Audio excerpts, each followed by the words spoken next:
Hello!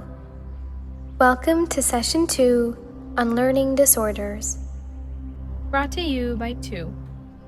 We would highly recommend to pause and re-listen at any point to get more clarity, or re-listen to the entire session.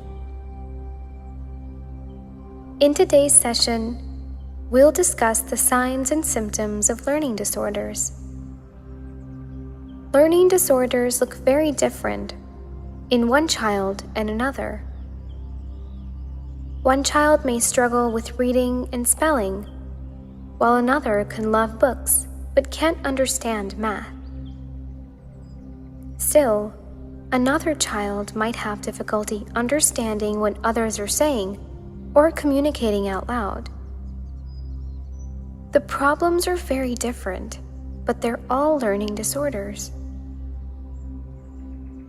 The following checklists offer some common red flags for learning disorders.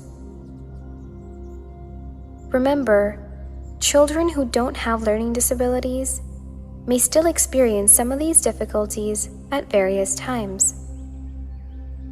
The time for concern is when there is a consistent unevenness in your child's ability to master certain skills.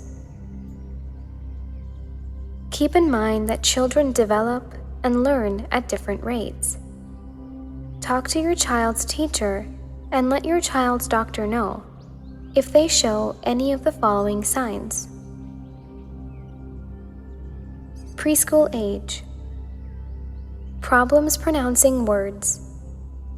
Trouble finding the right word.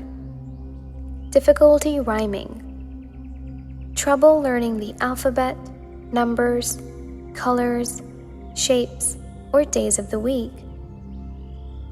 Difficulty following directions or learning routines. Difficulty controlling crayons, pencils, and scissors, or coloring within the lines. Trouble with buttons, zippers, snaps, or learning to tie shoes. Primary school age. Trouble learning the connection between letters and sounds.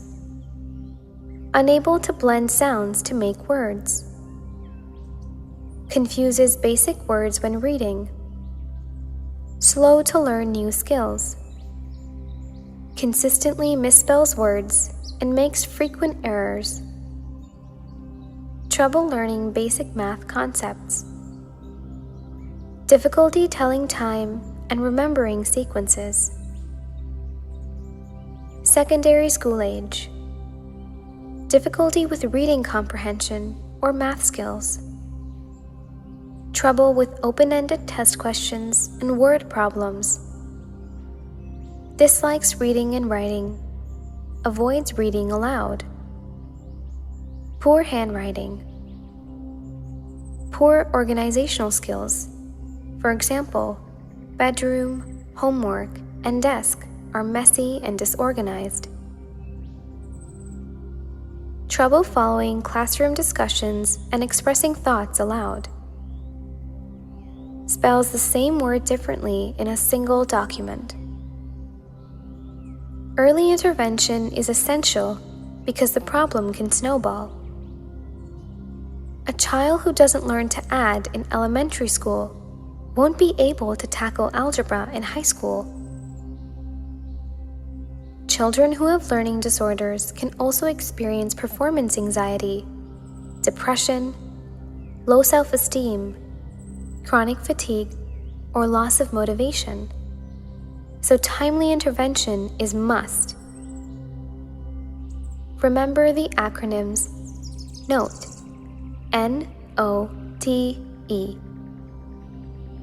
Notice if anything is out of the ordinary. Observe behaviors to determine patterns. Talk to teachers and caregivers to validate your observations. Engage with trusted professionals like psychologists, developmental pediatricians, or occupational therapists. Thank you for joining in today. Tune in to the next session on a subtype of learning disorders, which is dyslexia.